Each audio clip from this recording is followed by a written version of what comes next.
Hey everybody, it's Martian Monkey here. This is my Gotham Season 2, Episode 7 review and rundown. Episode 8. I'm not really sure what episode it is, but we're going to do it anyway. Now, quick thing, I hope everybody had a happy Halloween, just because I haven't done a video in a while on this channel, so I didn't know if you guys had a happy Halloween. I posted my happy Halloween video on Halloween, my vlog, on my vlog channel. You guys should go check that out. It was a whole ton of fun to make. I loved posting it. It was really cool, so just go check that out and subscribe to the vlog channel if you haven't already. But yeah, so welcome back to the channel. We've been on a little break for a little while, just because I've had a little fun here and there, and I didn't really want to do a video yesterday, or I think the day before too, so I think. Yeah. But anyway, let's get started. We got a whole lot of stuff to talk about with Gotham, a whole lot of things. Spoiler alert if you have not seen the episode yet, because there's a whole lot of stuff to run down. So let's get started. Okay, so Gotham got to me. Like, I promised last night I was gonna watch Supergirl and live tweet for that, for episode 2. But Gotham got to me. Like, it crawled in my brain and was like, bye-bye, Supergirl. Gotham's been doing that to my brain recently. So I live tweeted for Gotham last night. I promise, faux show, how do they say that? Faux show? For sure that I will live tweet for Supergirl next week. So I promise that I will do that next week.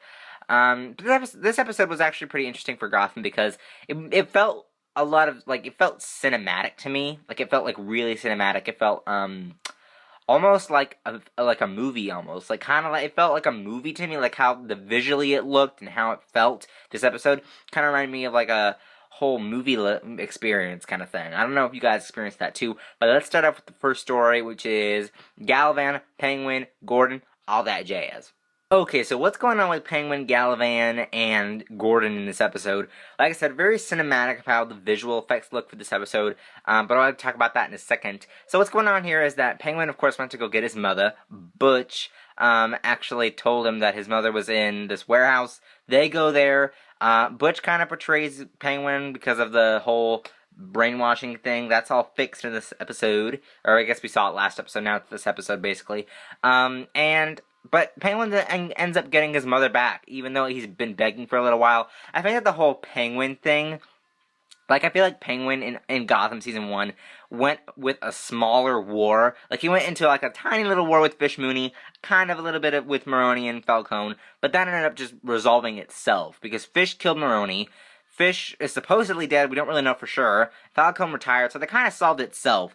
Now, this time around, I think it's going to get even more serious and even bigger, because Galavan, he ain't going to back down, and there's no multiple war, like, mobsters. All the mobsters aren't going to kill themselves, because it's only Galavan and Penguin. So either one has to die, or, which obviously we know Oswald cannot die, because he's the Penguin. So Galavan is either going to die or be put behind bars, whatever's going to happen.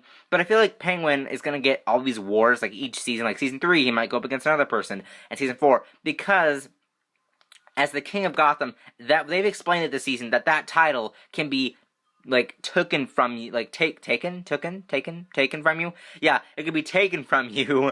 That title can be taken from you very easily in Gotham, because there's so many villains, there's so many crazy things going on, that you can't stay King of Gotham for that long. So Penguin's gonna probably have to jump some hurdles each season, and this is just the beginning. Like, this is just the beginning, with this Theo hurdle that he keeps jumping.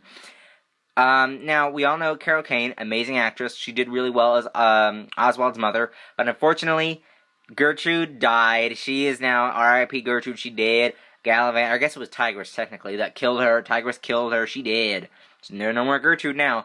I think that's going to start this big thing. Like, I feel like Penguin should have gone a little bit more insane in this one, just because that's his mother. Like, are you kidding me? So I feel like he's got to go even beyond crazy. Just like Nigma in this episode, that crazy. Maybe not that crazy, but, like, at least like a close second to that, because his mother's gone. This guy is, like, coming into his life, destroying it after he's gotten all the way up at the top, so he's got to go even crazier. Now, anyway, back to that I was saying. So, where was I? Oh yeah, with the whole Gertrude thing. So after Gertrude dies, it's basically just war now. It's basically all war. Everything's crazy's happening. So yeah. But with that, after that, I can't really remember what happened from this episode. There was so much stuff. After that, it pretty much goes into this big war thing where Gordon gets involved because of Galavan. He got stabbed in the neck. So Galavan kind of twists the turntables on Penguin, I guess you could say. And Galavan has to deal with that. So Gordon and Bullock get on it with Barnes behind them a little bit, all that stuff. The whole GCPD. Harvey Dent's back. He's on this too, where it's like martial law now, and it's going to get really insane. And so basically Gordon and Bullock, which I'm glad that Bullock actually has a bigger episode this time, because he's like not been in the season as much as everybody else. So I'm glad that he got a little bit more of this episode. With the whole, it felt like old times when they were going up against Zaz in this episode. Like, it felt like season 1. And season 2 has so many crazy characters in it that we don't really see much of Bullock anymore. And we don't see much of the Bullock-Gordon buddy cop thing that was Gotham, like last season. So, I'm glad we got to see that. But anyway, Gordon and Bullock go to see Butch. And basically, with that, Butch is just kind of like, hey, I ain't Penguin's right-hand man. I ain't doing all that stuff with Penguin anymore. And basically, Zaz comes, tries to do the shootout. Now, this is the part where I said it got a little bit cinematic, because visually, the effects look really great with the shootout. And it looked like, it felt like a movie experience to me, where there's just the machine guns, and there's like craziness going around. And Zaz just gives up really easily. He's just like, bye. And then Bullock, Butch just like Batman disappears, and like Batman just be like, when he's gone, like the Dark Knight style with Jim Gordon in that film, Gary Oldman, and then it's just like, whoop, he's gone. I don't know where he went. He's just like, there's nowhere to go in here, and then he leaves. I don't know what that's all about, but Butch leaves, and they find out that Galavan the truth is revealed. Galavan's truth is revealed, that he is the one behind everything, or at least a little bit, and Gordon finds that out, and Bullock finds out too, I guess, but more Gordon in this sense. I can't even talk today.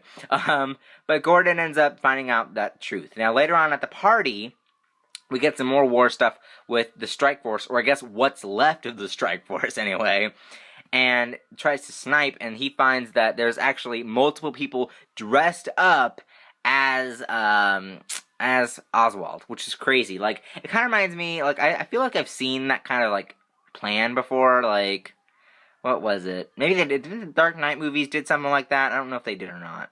Oh, well, they kind of did something similar, except the Dark Knights, I just spat all over the place. Sorry, guys.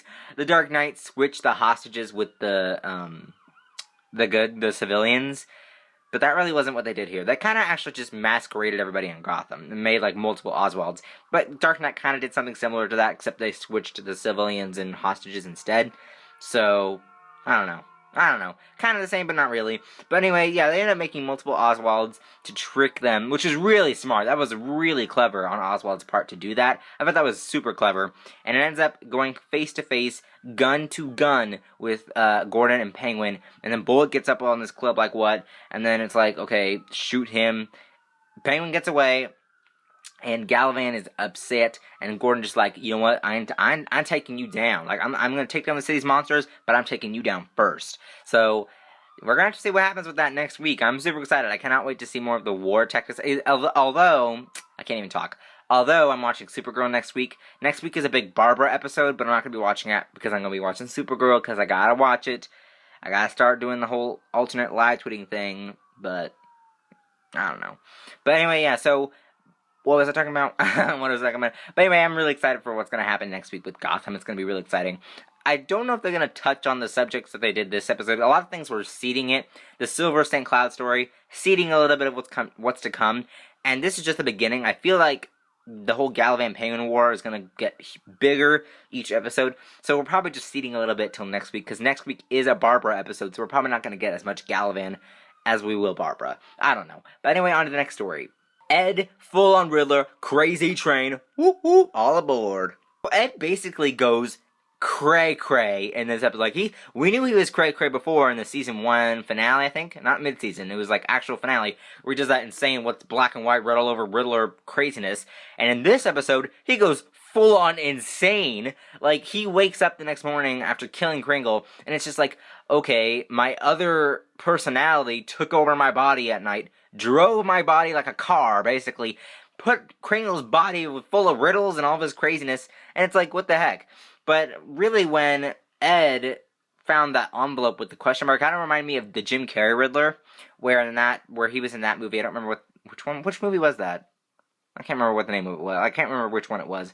But anyway, in that movie, Jim Carrey had the whole Riddler envelope stuff. That's what it reminded me of. So, in this episode, I feel like it's old school, though. Like, I feel like there's aspects from that Riddler, and there's going to be aspects from different Riddlers, because we haven't seen him go actual Riddler yet. I don't think he'll get the costume and the question mark cane and, like, the hat and all that stuff or whatever. I think he'll just, like, start going nuts, like, crazier and crazier until he makes other people go through these riddles, too. Like, I don't know what the whole thing is. Even though I'm loving the story, what's the outcome of it? Like, what's going to happen after he goes full-on Riddler? Like, he can't have the persona of the Riddler yet, because it's not Batman yet. Like, we're not there yet. So, what is he going to do from here on? Now, I think my theory is, or my prediction, that he might start giving other people riddles. But not only other people, no. Lee. I think he's going to start challenging Lee with riddles, or something like, I don't know, maybe, because it seems like Lee has had a lot of scenes recently with Miss Kringle and Ed and all that stuff, so it feels like she's not going to be with Jim constantly, because Jim's dealing with all this other stuff. So, to not waste the character, let's have her be in the Riddler story, so that way Riddler can kind of play around with sending riddles to her. Like, wouldn't that be cool? Like, wouldn't that be weird and fun to see? Like, I feel like I want to see that. So maybe that could happen. But anyway, he ends up going crazy. He finds, like, her hand in the vending machine, which I thought was a really fun moment as well. And he ends up finding her body, dodging Lee. Like, Lee just came in just like, hey, and he's just, like, sweaty and nervous and, like, weird.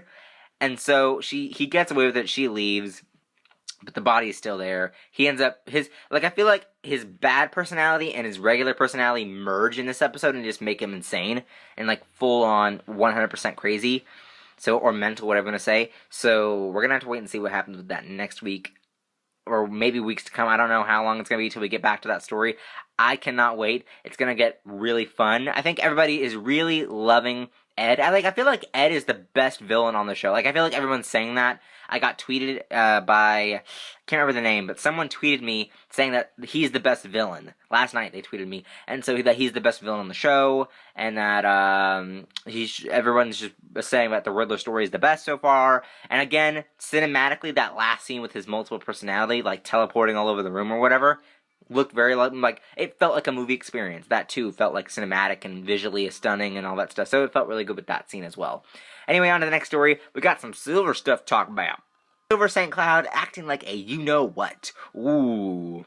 Alright, so what the heck is Silver doing in this episode? She getting all crazy in this episode. She, like, almost, like, made, like, I am upset about Silver, but I'm actually I'm actually excited to be upset about this, because, let me just explain this to you right now. Like, you've probably already seen the episode, but let me explain this to you right now. Okay, so what's going on here is that, of course, Selina comes back to to Wayne Manor. I thought she'd be gone for, like, a while longer, but I guess to make this whole Silver story work out, there's gonna have to be somebody. Who else is gonna come to Wayne Manor? Ivy? Is Ivy gonna come and be, like, a Bruce Wayne love interest? I don't think so. Not in the show, anyway. Like, in the comics, I think that Pamela Isley had this thing for for Batman or whatever. But, anyway, like I was saying, Selina comes back to Wayne Manor, and, you know, she meets Silver for the first time. Bruce ends up leaving. She, like, shoos him away. Earrings come off. She gets crazy. She's the one with the cat claws in this episode. Silver just, like, goes off on her. Calls her gutter trash. Are you kidding me, Silver? Really? And just calls her, like, I would call her Silver Spoon Girl. Because she's, like, she's been served her whole life, probably. She's all high society, crazy weird. So, Barbara was that. She went out a crazy person, so Silver's probably gonna go crazy. Anyway, Silver calls her gutter trash, and just, like, insults her, and I'm like, Selina, slap her up on the side of the face, like, she crazy. And then Bruce comes back, it's all good, and then after that, Selina ends up giving it to Alfred from last time, and it's like, wow, this tea, I think it was tea, right? This drink or whatever she said, really packs a slap or whatever, like, slaps you across the face, doesn't it, Alfred? And I was like, oh, Selina giving it to Alfred. Then she gives it to Silver, calling her some names that I'm not allowed to say, or at least I'm not gonna say. So, yeah, Selina kind of gave it to everybody this episode. And after that, Silver ends up doing her whole act, and then is like, and then leaves. Like, are you kidding me? And then Bruce gets all upset and just, like, kicks Selina out, and I'm like, what the heck? And then after that, it's like, Bruce ends up like, oh my gosh, the whole moment comes, Bruce and Silver end up having their kiss or whatever, their first thing, and Selina ends up like stalking them on the roof, and it's like, wow, this story is so good. And I feel like the whole Silver Bruce kiss thing is gonna get even better. Like, I feel like I want them to have like a whole relationship. I want them to actually be super close, so that way, when Silver comes in for the kill after the plan with Bruce and all that stuff with Wayne Industries or whatever, Wayne Enterprises, whatever you call it. I feel like that'll get like really like it'll be a really compelling story. Like if she gets super like buddy with him and like their actual relationship, their actual item, their actual girlfriend, boyfriend. Like you can still see in this episode, Silver calls Bruce her friend. I'm the only friend that Bruce will have. And I feel like if they actually go the whole boyfriend-girlfriend thing, it'll be even better because it'll be like when she comes in for the kill, it's gonna hurt even more. It's gonna hurt Bruce even more, so that way he's vulnerable for Galavan to swoop in. So I feel like that'll be really fun to see. And everything with Selina, I cannot wait to see what happens with that. Like, that's also one of my favorites. Like, I feel like this whole episode consistently did well. And I feel like the actors, like I feel like Natalie Ann Lynn and David Mazouz, Karen Beekendova, especially Corey Michael Smith, just everybody in this episode was phenomenal. Like, I feel like 100% phenomenal performances each and the past few episodes as well has been phenomenal with the acting as well. So I feel like it's getting even better, not because of the writing, not because of the characters or the story, but because of the acting that they're putting into that. So it's going to get really exciting. I cannot wait. So I think I've run down everything. I'm not really sure if I left anything out. I don't think I did. Nope, so I don't think I left anything out, so let's go to updates. So, yeah. Alright, so updates. My Supergirl video will be coming soon. Comment down below what you guys thought of the Gotham episode. I feel like this episode was really great. So many things to look forward to. We got the war with Penguin and Galavan. We got Edward Nygma's Crazy Train. We got Silver St. Cloud giving it to Selina, and Selina giving it right back, slapping her upside the face, hopefully. We got just a whole lot of stuff to look forward to. I don't think I left anything out of the episode, but if I did, comment down below, and I'll just correct it in my Monkey Updates video later on at the end of this week. Oh, by the way, I have a big announcement for the vlog channel in that video, my Monkey Updates video, so stay tuned till the end of the week to watch that. I got a big update in that. Tonight is The Flash. I'll be live tweeting, I think. I think I'll be live tweeting, I'm not really sure yet. But if I am, then I am. If I'm not, then I'm not. You guys can look on my Twitter for that. Also, follow my Twitter and also follow my Instagram, because I've been getting back to Instagram. I actually posted 2 photos. I actually have been getting into editing photos now. It's really fun, and I really like doing it. I actually redid an Instagram photo I posted a long while back ago. So, if you want to see some photos I'm doing recently with editing and stuff like that, just go follow my Instagram, follow my Twitter, follow my Vine, follow my vlog channel. All those links are down below in the description. There are links up there to my Gotham videos, also to my other videos that I posted, my Happy Halloween video, and some other stuff up there as well. I think that's pretty much it. So, yeah, tomorrow's Arrow, then it's Heroes Reborn. Actually, Disney is coming back. They're hitting hard this week with Bunked, Wicked World, and Girl Meets World. So I'll post all those videos Saturday along with the new vlog for the vlog channel. Other than that, like and favorite this video. Don't forget to subscribe, and I'll see you guys later. Bye-bye.